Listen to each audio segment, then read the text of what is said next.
Super. So hi everyone, very warm welcome and good afternoon if you're in the UK, or morning or evening if you are elsewhere in the world.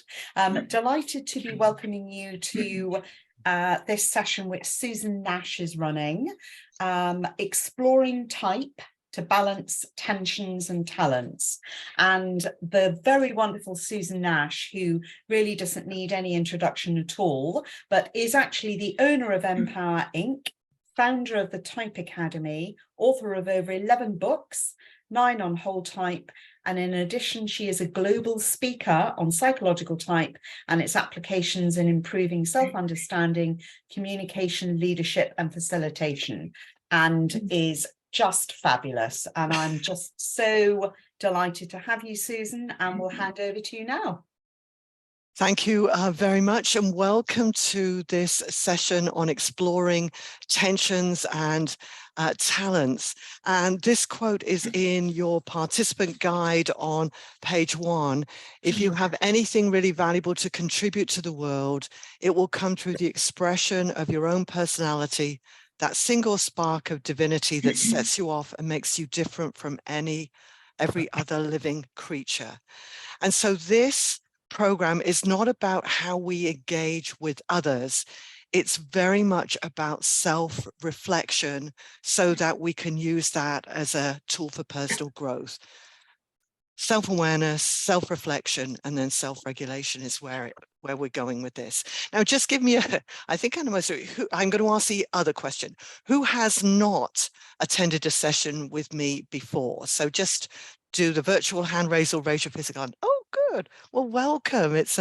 Thank you for taking the leap and joining us this evening on UK time. And if you see my eyes running we are in the UK right now, so I'm on 2 computers, unlike normally when I have everything in front of me. So if you see my eyes go to the right, I'm not checking email, I'm running the slides off the second computer. So what is today about? And these objectives are also on page 2. We're going to review your type profile by looking at specifically the lenses of temperament and interaction style. Because by doing that, each contribute different elements to self-awareness and self-understanding.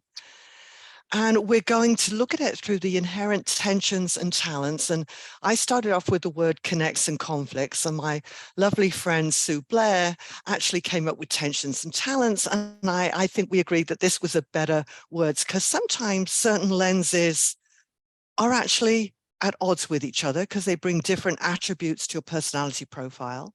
Tensions, and sometimes they're reinforcing each other, so they are talents, so you've got like a double hit. So we're going to look at that, and then what we're going to do is we'll gain it's all about additional knowledge to facilitate your personal growth and development. And the detailed agenda is on page 2. It looks far more complex than it actually is. But it's really focusing a lot around, as I say, these 3 lenses of type, which is on page 3. I tend to start with temperament. Now, just for me, just a show of hands, we're going to do a poll on this in a minute, but how many are familiar with temperament as a separate lens to type? I think many of you are, maybe, yeah, okay, good. And this I tend to start with because this often is the easiest for people to self-assess, and it gives us enormous insights in terms of our innate stress responses. Or temperaments, and I use the Linda Berens names because they seem to go down better with organizations. The original names from Keirsey were Artisan, Guardian, Rational, and Idealist. Then interaction style is the second lens I use, and I like these 4, each has 4, and they're easier for people to grab hold of than trying to remember 16 types. And as for each temperament, there's one of each of the interaction styles. We could get to 16 without ever talking preferences.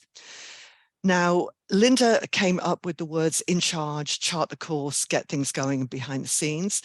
Catherine has written a wonderful book on how to get on with everyone. Can you remind us on the 4 terms you use, Catherine, please? Yes, in charge is mobilizer. Chart the course is navigator. Get things going is energizer, and behind the scenes is synthesizer. And those can all be turned into verbs, and they are actually verbs that Linda uses in different parts of her writing. So I tried to keep it as consistent as possible. Thanks, Sue. Thank you. So again, lots of great content. How many of you, just a quick show of hands, have used interaction style? So a few, but some not. So we'll do a very quick pen picture for those who don't know it, and we'll make sure that there's people in the teams when we do a team exercise. And the final lens is, so that's how we get to type. And the final lens is cognitive processes. And I'm sorry, we won't have time. Whoa, look what that did. Let me go back. There you go. The final lens is cognitive processes. Come on. And I'm not going to be covering that. That's the Jungian function attitudes. It's just too complex for this session. So how many of you are familiar with the cognitive processes? Yeah, quite a few. That's the third lens, I think, but I want to try and focus on the first 2 lenses. So you've given me a quick show of hands. What I'd love to do now is do, golly, this is annoying. My thing is hidden. A poll on how familiar are you with temperament? Can you run those, the 2 polls for me, Sarah? How familiar are you with temperament, and share with me? Okay. Okay, so I'm running poll 1 first. Great. 8 out of 13 people, 10 of 13.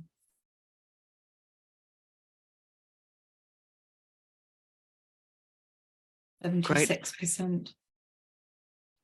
Okay, 100% have answered. We've got 54% are saying they're very familiar.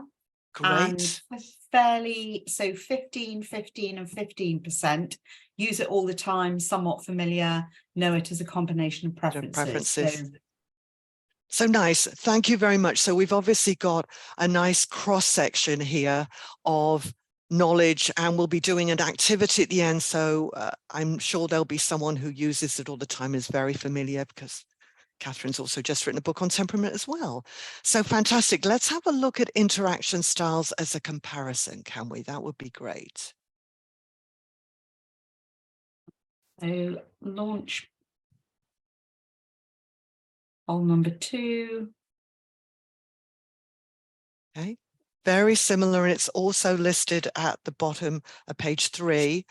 It looks like most people have access to the poll. If you're on a mobile device, you can't use the poll, so then I normally ask people to put their answer in chat, but it's working. Wow. Okay, so again, if I share the results on that. Please. So somewhat familiar, 38%, which is the biggest number. So 5 out of 13 people, and then evenly split. 3 people use it all the time, 23%, very familiar, 23%, not sure I know much about it, 23%. All right, so we've got much more of a cross section that really that fits with a lot of the research. I think this is probably the lesser known or the least known lens out of all the lenses in type, and yet it's incredibly valuable, particularly I think around conflict management. I think it gives great insight. So excellent. So we found a little bit more about the group. So let's do an overview first of all quickly about temperament and type, which is on page 4, and I'm using the visuals here from the Type Trilogy card set that Sue, Blair and I created. So for our improviser, we have the spring and the phrase seize the day. Why do you think that works for our artisan or our improviser temperament? What's the significance of that statement? Feel free to raise your hand or put your idea into chat. We have got an electronic hand raise if you want to do that. Instant. Thank you very much. So it's in the moment, hands-on, practical, in the moment. Thank you. Then for our lovely stabilizer, we had day-to-day responsibility, because responsibility is all about, it's one of the core needs of our stabilizers or our guardian in Kiers's terms. Just for those of you who aren't so familiar, the improviser, the orange, which relates to true colors, shares the preferences for sensing and perceiving, so SP. The stabilizer shares the preferences for sensing and judging, just in case you don't know that. And this one, so we started off with one box, and then we ended up with 3 boxes, because stabilizers, it's so much about building. And at any point with these visuals, Sue, please feel free to kick in, because these were developed with Sue in New Zealand and me in America, all virtually. So it's a great example of cross international collaboration. And then our third temperament is Curious Green in True Colors. And thank you, organizing, building up from the bottom, thank you. Whereas when we get to our theorists and our catalysts, they're coming from the top down. We've got the curious theorist who's always asking questions for clarity, and hence tends to ask questions to clarify. So that's why we've got them there, the question mark. And then our final catalyst, in its authentic blue, in True Colors, it's make the day worthwhile. So it's all about purpose, meaning, and significance. And I deliberately gave you a miniature table in your participant guide on page 4. What questions or observations do you have on temperament right now? What can I add for you or clarify for you?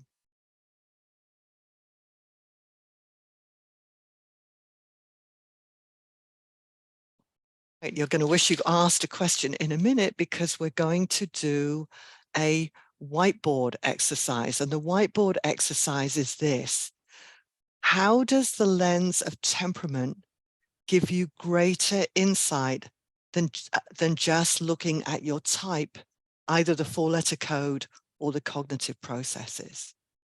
And I'd love just one answer. Who's got one idea? This is a technique called prime the pump when you're facilitating. What's one thing that temperament gives you that type doesn't directly access for you? Who's got one idea? It can give you the why as well as the what. Thank you very much. Absolutely right. It can give you the why as well as the what. It really is, why do I do this? What motivates me? What really lights my fire? Very nice. So we can ready to put that on the whiteboard, Stuart, please. All right. So Sarah, do I need to stop sharing? I probably need to stop sharing, correct? Or will it bump me out anyway when you share the whiteboard? I think it's just booted you out, I think. Oh. We can still see the, There you go. There it is. So perfect. So on the whiteboard, it's the, if you pick the text function, you should be able to write your ideas on the whiteboard. I see it. How does the lens of temperament give you greater insight than just looking at type through the 4-letter code? Why is it giving me all these instructions on new tools? I don't want new tools.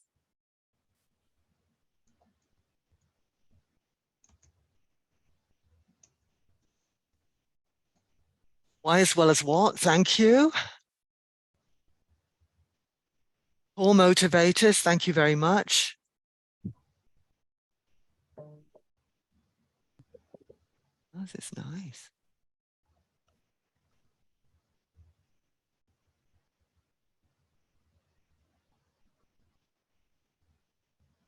How to get needs met. Tell me who wrote how to get needs met and who'd like to clarify that. Yeah, go for it, Sue. You need to unmute. The core need of the temperament. I think until we understand temperaments, I think we're unaware of how important it is to get that need met. And you just go to bed every night hoping that it's met, and you wake up every morning just trying to meet it again. So it's one of the important factors in type that, unless you recognize it, I think can be misunderstood or ignored, which is not so good. Exactly. And you'll often get some real insights into your core needs for those days where you get home and you're just absolutely exhausted, and yet it's been a normal day. Conversely, you've had a really, really, really busy day, but you're energized. What you were doing, the first example was probably not meeting your core needs, the second was. So what motivates you, why, as well as Mark, core motivators, it's simpler because it focuses on one aspect. Tell me who wrote it simpler because it focuses on one aspect? Tell me more about that. Catherine. Me. I mean, I sometimes say, the 16 personality types, collapse them down to 4 groups of 4. In temperament, it's 4 groups of 4 that are particularly relevant to what motivates you, why you do what you do. So you're just focusing on that drive, that core need that's motivating your behavior. So for theorists, it's that need for competence. It's just a bit simpler to hang things around that. It is, thank you. So that core need for improvisers, which is to be impressive and make an impact. The core need, as you say, for theorists, to be competent, have autonomy and control. The core need for our stabilizers, which is to be responsible and contribute to a team, and our core needs for catalysts, which is to have purpose and meaning and sort of contribute to the greater good. Very nice. So we've identified, we've got your ideas. Let me share a few additional ideas. So if we could save that whiteboard and drop that, Sarah, that would be nice. Yeah. If you stop sharing, I think my screen is back. I love it. So let me highlight for you a few things, and there's space to write on page 5. Absolutely right. Insight into core needs. Why? That's the fundamental aspect that this gives us. And it helps us to tune into tasks that motivate us and to recognize we can't do what motivates us all the time. And we have to do it a good percentage of the time in order to build our personal resilience. So I don't like doing logistics, but I love working with course design actually and running workshops. So as long as that's at least 20% of my time, I'll have the energy to do some of the other stuff. And then I really like the Johari window for temperament, because the joy of temperament is unknown to self and unknown to others. It's that bottom right-hand corner, those core needs. That's why it would be lovely when you're working with temperament, if you could say to people, what are your core needs? People have no idea until they've identified their temperament. And when they've got their temperament, they go, oh, now I know it. I mean, my first exposure to the catalyst temperament is like, oh, it just made so much sense in the way I've been living my life. Then it helps to explain our values. So although, as Catherine says, the needs are really key, in Linda Behrens has a great book, Introduction to Temperament 4.0, and in it she calls them the temperament targets. I call them temperament circles because I don't like the word targets. Feels too confrontational to me, particularly living in America at the moment. Anyway, your values are often known to self and unknown to others, and temperament can give you a real insight into that. And in Linda's targets, she's got a complete breakdown of the innate values of each temperament. And it clarifies our talents, because you think we know it, but a lot of our talents are unknown to self, but known to others. So often when we're trying to self-assess temperament, we'll try and identify talents and behaviors. And often people will say, oh, you do a really good job of this. And people will go, oh, really? Doesn't everybody do that? Well, if you understand your temperament, you can immediately have some insights into those innate talents that you could capitalize on. The outer layer of Linda's circles are known to self and known to others, which are our behaviors.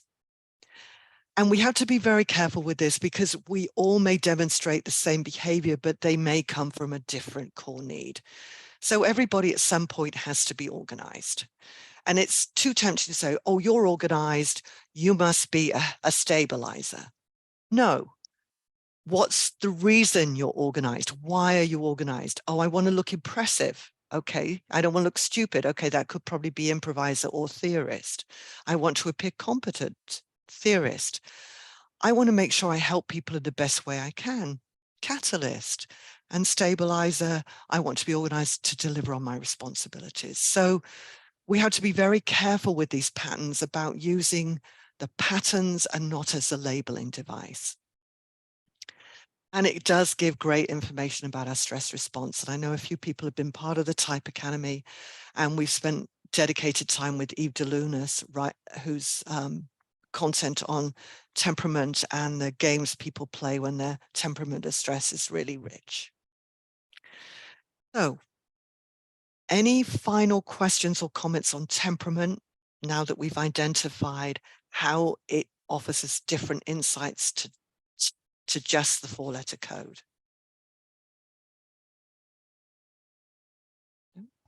Just one, it's often, if you are trying to introduce people to type, and especially if you've got a group, it can often be much simpler to start with a 4-quadrant temperament model than it's a 16-quadrant personality type one. Absolutely right. I mean, we always start with temperament is the morning of day 1, interaction styles is the afternoon on day 1, and day 2 is the whole application piece, because temperament is much easier for people to self-assess once it's positioned accurately. You're right, Stuart. Thank you. Any other comments? No. So let's look at interaction styles. Similarly, we've got a quick visual for those of you who are not so familiar. They are the 4 names. So the chart, the course is let's think ahead. And what does this arrow show to you? What's the chart, the course doing? You're willing to reroute according to what's happening. Thank you. Reroute. Thank you, Marky. According to what's happening, anticipating those obstacles to go around them. And obviously the chart, the course term, as does navigator, comes from sailing. So it's about here's where we're going and here's the steps and round any boundaries or barriers to get there.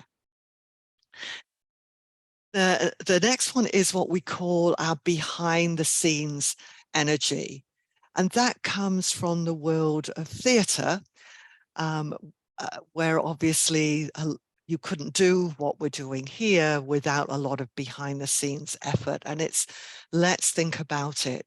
And this visual took us the longest to come up with. What does this visual show to you?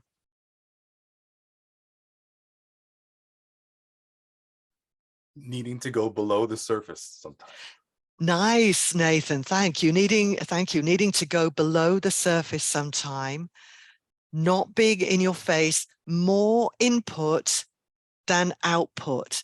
And one of the things that gets so misunderstood about our behind the scenes is they often will not, and it's all conditional language because nothing is absolute in type. They tend to speak up when they have value to add. And they're not going to necessarily speak up just to be heard. And so sometimes people think they're shy or they're reserved. It's not that. They will speak up in pursuit of the best result possible. And that's when they speak up. And so often the most misunderstood type, I think, in the interaction styles framework. And then we have let's action our thinking, which is our in charge energy. So that's the bottom left quadrant. And whereas we saw with chart the course, there were multiple steps. With in charge, step 1, step 2, and there we go. And we're off.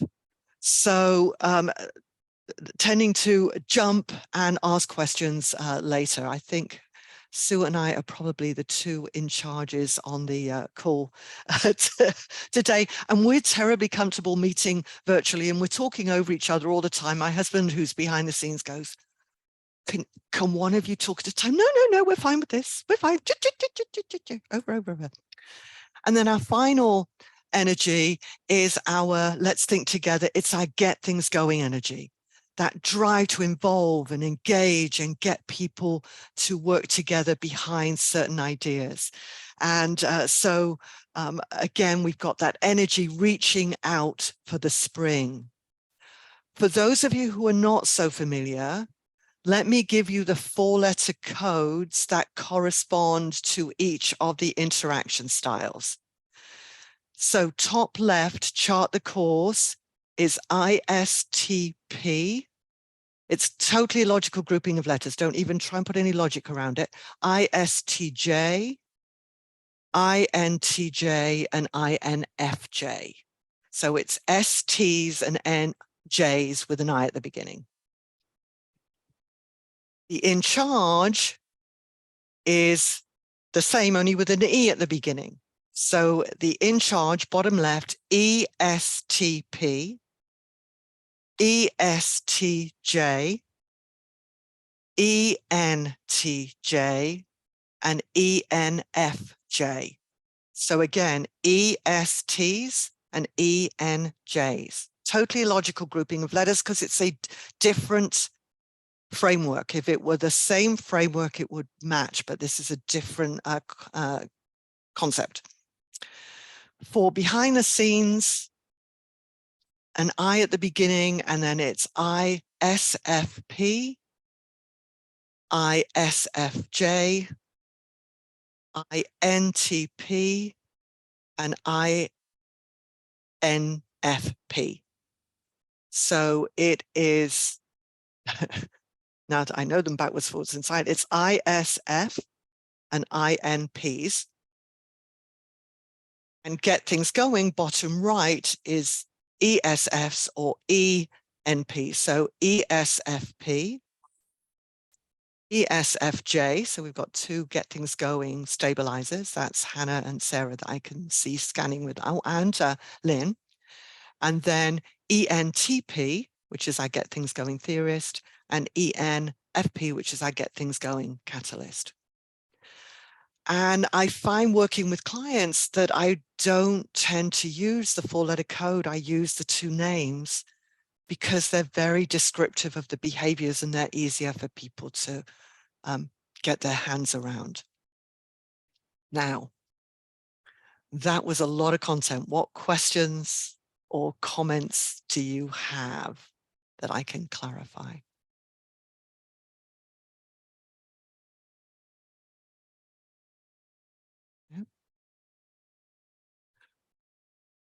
Right, so we're going to try something different here. We're going to share a Jamboard. That's the royal we. I'm going to try and share the Jamboard. And I'm going to share a link. And what you need to do, if you can please, is open this link. Let me just pop back into Zoom, into chat.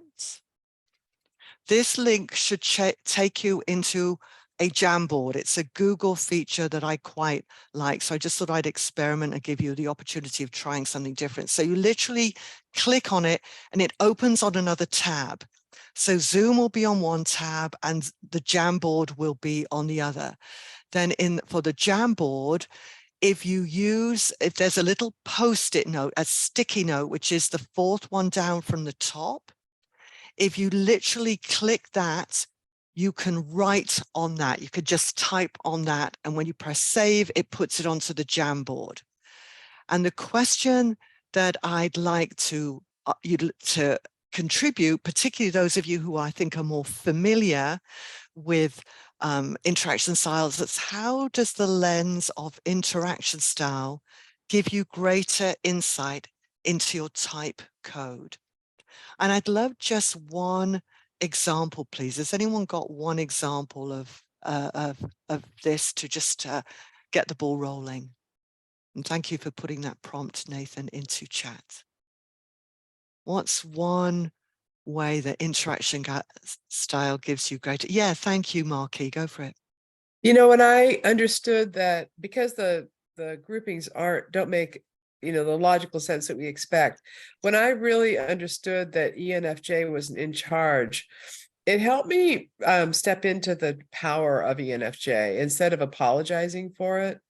Or just sort of blindly crashing forward, you know, like it helped me balance the energy I felt with the environment and all the other things that were going on. So it was a very powerful connection for me. Thank you. So being able to harness that power of the ENFJ, as you said, rather than apologize for it, which can be the tendency, particularly with extroverted feeling up there as a dominant function. Or even pretending that I'm an ENFP because I want to be seen. I'm nicer. Oh, yes. Yes. Yes. I know that one too. All right, excellent. Yes. So just give me a thumbs up. Can everybody access the Jamboard okay?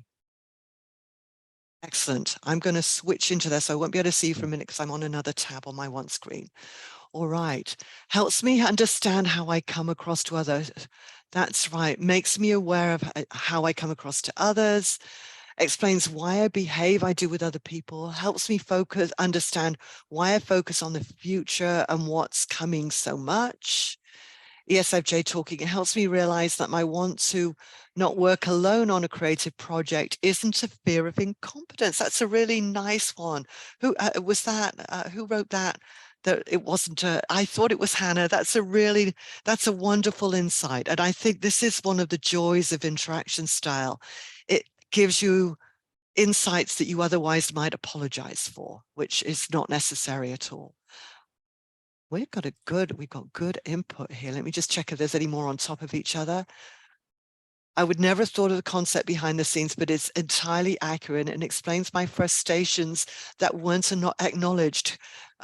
Who wrote that one for the behind the scenes?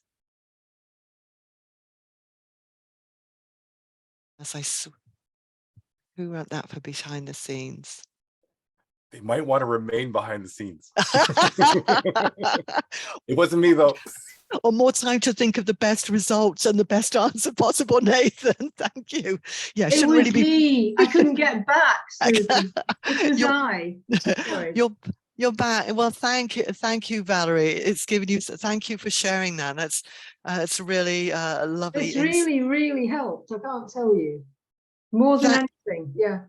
Yeah, it's very interesting because when I started working with interaction style, I was cautious. I really was, because it was hard to get your hands around at first, because you can have a directing preference, which is one of the preferences in interaction style, and have a feeling preference, or you could have an informing preference but have a thinking preference. So it takes getting your head around, but it provides such great insight. I'm so pleased that so many of you have got that. So does anybody need me to show the Jamboard on the screen, or have you seen enough of it right now?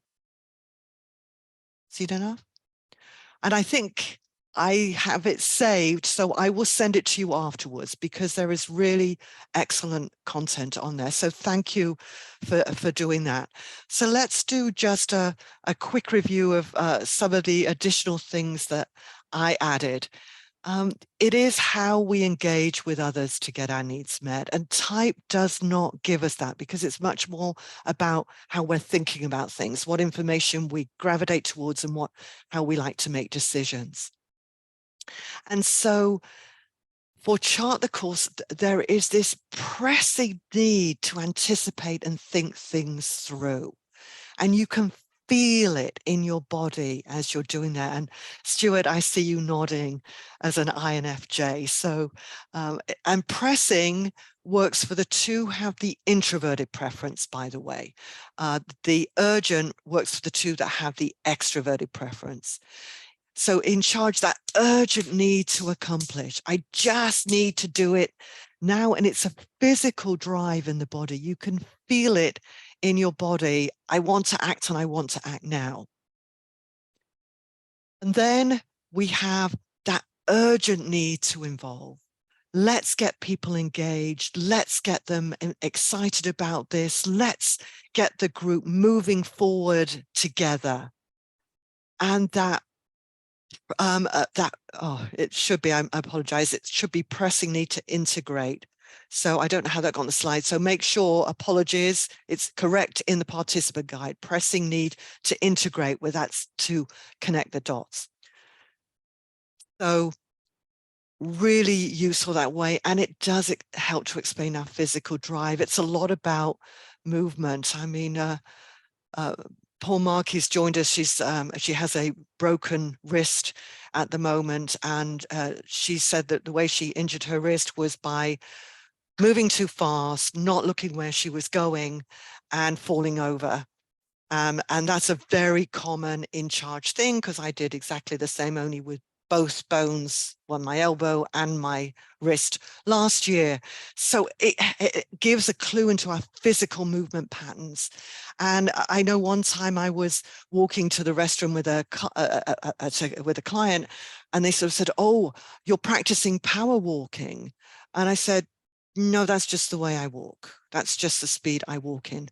There is, there's a good clip on YouTube showing the 4 walks, and it's called Walk This Way. It's an old clip, but it shows the walks, or the physical energy of all 4 interaction styles. I did it at San Francisco conference years ago. I need to update it, but it's quite a nice insight into the physical drive and movement.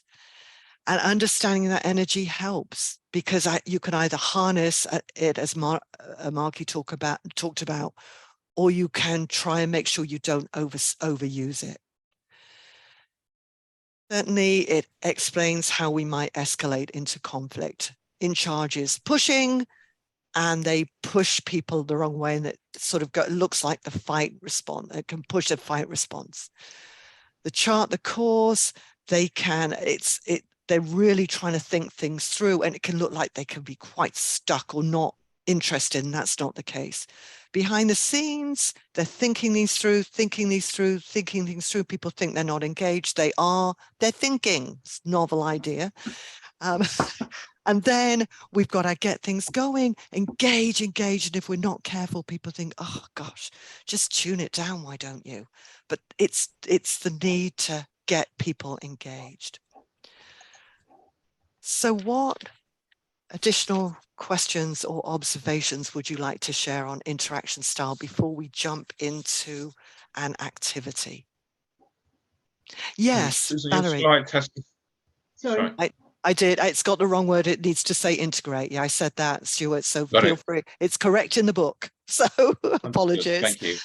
And I'll check before I distribute the slides. I'll change them. I just didn't want to change the slide and then have to reshare it on a second PC in case I lost my screen. Thank you. Yeah, this behind the scenes that I found so illuminating.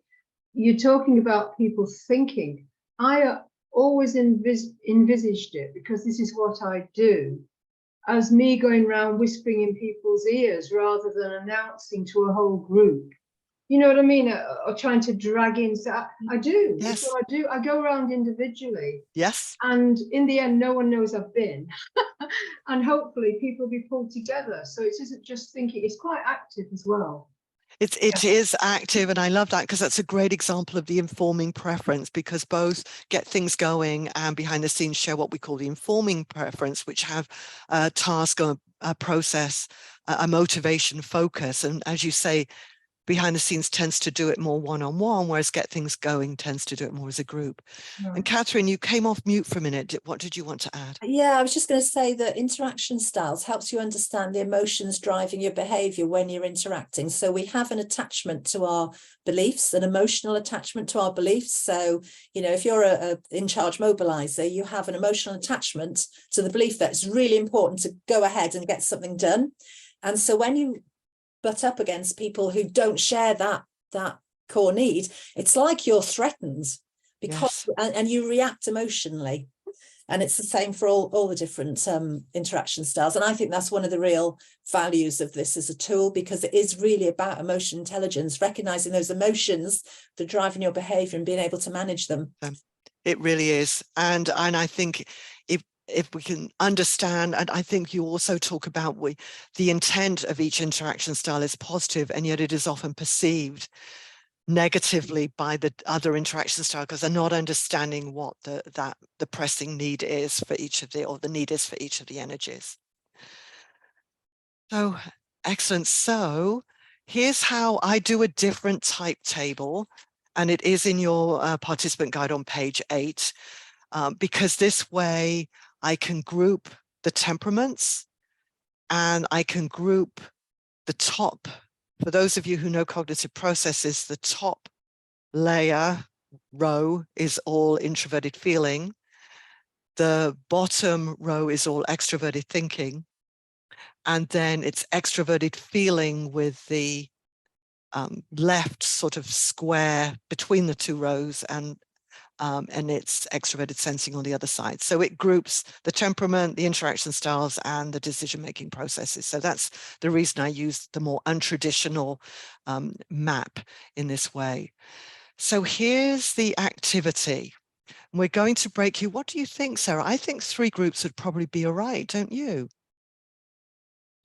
I think so, Susan. Yes. Yeah.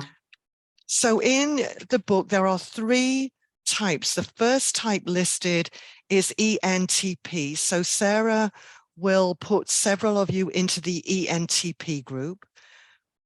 And that's on page 9. You can also see, because that's the Get Things Going theorist group, you can, the second group will be an ISFP, which is the behind the scenes improviser. So Catherine, if you're with Catherine, you're doing ENTP. If you're with Sue Blair, you're doing ISFP.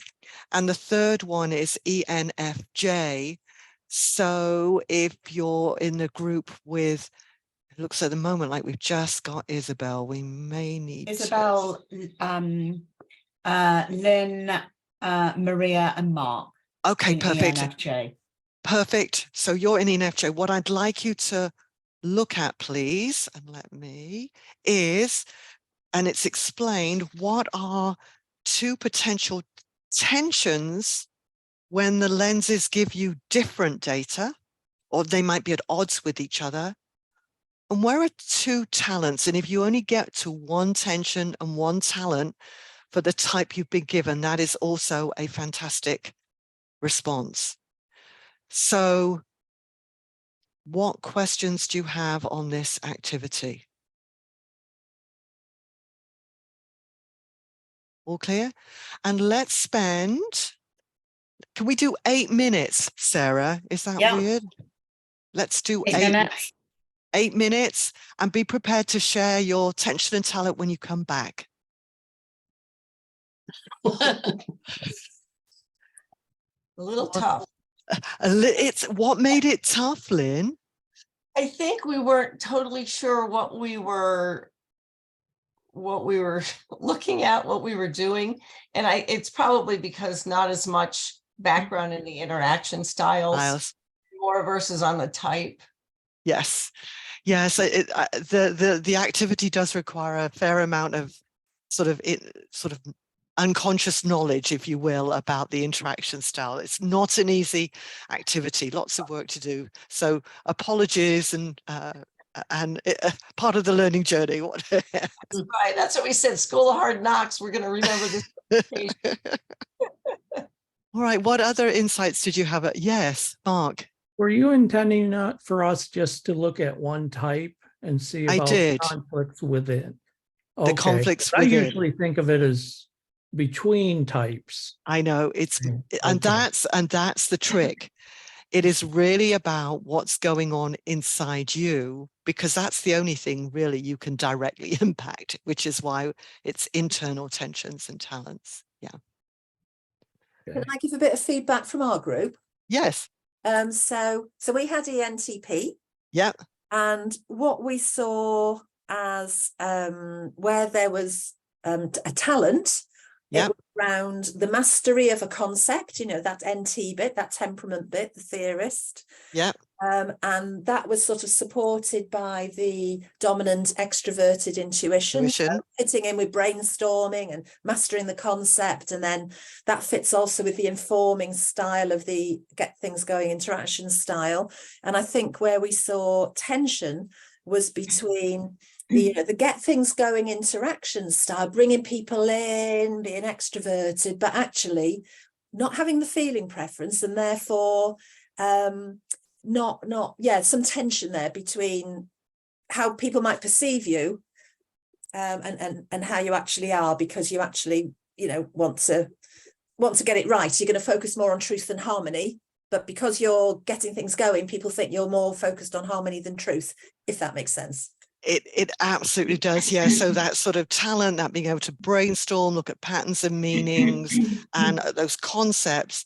And I thought you could, and then getting people to buy into those ideas. I mean, you see so many ENTPs, they've got that knowledgeable and framework there, and then they can sell people and persuade people on these ideas and concepts. So it's quite interesting how many ENTPs we have in our type community who are really good at marketing those concepts. Yes, and the tensions, yes, here's I want to be knowledgeable and competent. And I've been fooled sometimes by an ENTP, because you think, oh, there's all that harmony there. But extroverted feeling is that child function, and it goes away when the logic comes in. And you can feel, oh. And I also thought about the precise, accurate language of the theorist versus the get things going tendency to use lots of words. And that could be a tension as well. Sue, you wanted to add something? Yeah, ENTP is a little bit of my specialty, seeing as I'm married to one and I raised one. But it's just that they don't quite get how other people aren't up to speed with their ideas as they emerge, and they see others as incompetent because of that.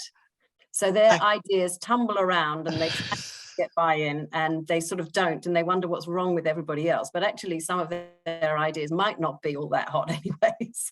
That's right, but they're very persuasive about them, so you think there probably is something in them. Absolutely. I want to make sure we get to the others, but Marky, just one comment, please go ahead, and then we'll look briefly at the other two. It was a great summary.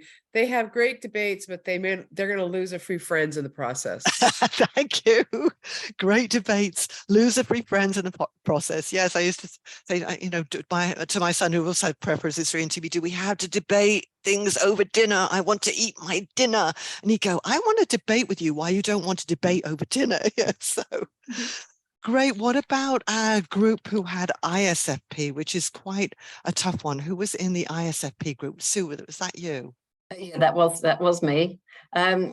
So the tension with ISFP is that the temperament is improviser, which needs to do something in the moment and now, but the interaction style is behind the scenes, which sort of waits until they've got a perfect solution to whatever is coming in. So they synthesize and integrate, but they kind of have this ambition to make an impact.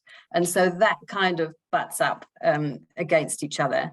But their talent is their ability to see in the moment and be able to sort of multitask beautifully and sort of synthesize the requirements of everything around them in the moment. So I gave the example of Mary Ann, who's ISFP, and she was a teacher for special needs children, and she sat in the middle of a classroom and she just sort of controlled it elegantly, just saying, well, this person needs that person needs this. They all have different needs, and she managed all of them very calmly and seamlessly, as if it was just absolutely easy to manage 20 children who all had different needs in the same place. That lovely example. And I deliberately picked some that I felt were really had some strong tensions. And you're right, that push between I want to act in the moment and be impressive, and I want to get the best result possible with behind the scenes can cause a degree of talent. And yet there is also that ability to manage that in the reality, in the present moment, to get the best result possible. So really nice. And our final group, ENFJs. And who was in ENFJ? I think that was Mark. I know Mark was one of the people in that group. What discussions did you have? Yeah, we had a misunderstanding of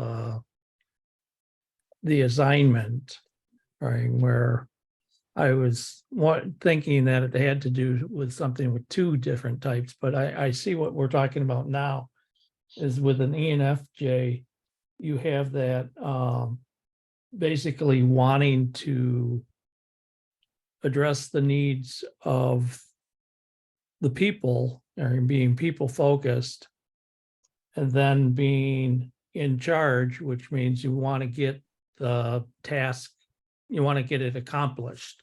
Right? And you're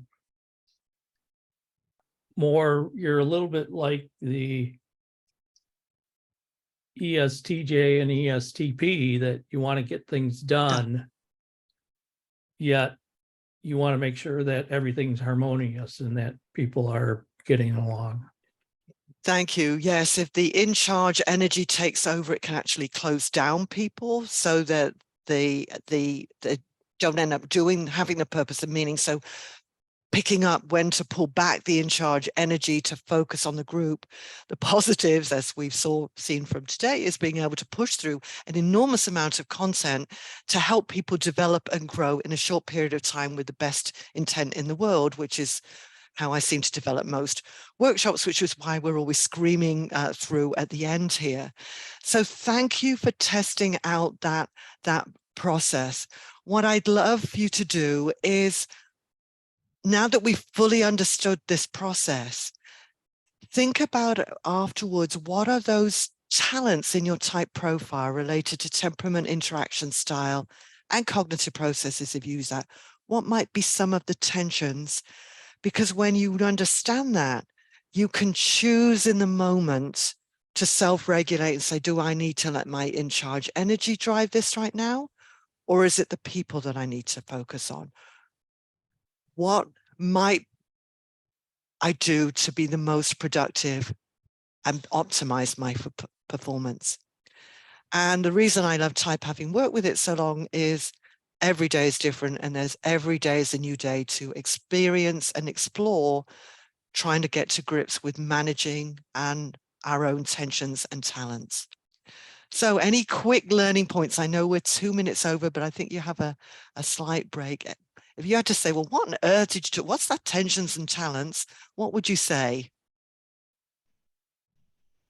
It's what's helped me understand my own some of my own tensions as well, especially in the workplace, whereby somebody comes in with an immediate need for some help or advice, but what they're asking me is quite complex. But so there's the tension would be the urgency or the pressing need for this person to have this question answered, but the fact that I know from that I can't answer it without spending some time researching it and coming up with a plan for them, and trying to balance those two can be quite challenging.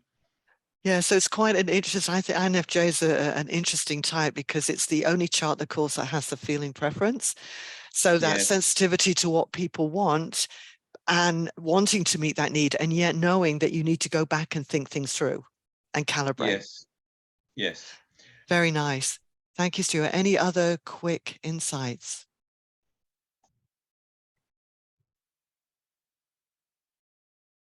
I think there's a real wealth and depth here that, is really worth exploring. It's been quite eye-opening. Yeah. It really is. When we were running the Type Academy in person, how many years ago was this, Sarah? Probably 3 or 4 years ago. I think we did 4 sessions going in depth into each of the 16 types. It was really eye-opening. It was. Do you recommend any resources to learn more about this? So the Type Trilogy card set has a lot. There's the Type Trilogy workbook that is free, which is on Sue Blair's website or my website. So that talks a lot about the lenses. Sue has been working on a thing called the Stress Trilogy, which is how this plays out in stress. I've got a very rough handout from the work that we did, but there's not been a lot done on this. There hasn't. So it's more about building the knowledge yourself of the lenses, which this conference is a great field to do that in. And then I'll talk to Sarah afterwards and see if she's got any ideas. Maybe we do a follow-up session or something, because there's a lot that we could do on this. There is. Thank you. So thank you very much. Thank you for staying a few minutes late, and I'll be around. I think. How long's the break for the team, Sarah? Yes, so thank you very much indeed, Susan. And from the room to you, you are so appreciated. That was very challenging and interesting as well. So thank you for that. So I'm going to stop the recording now.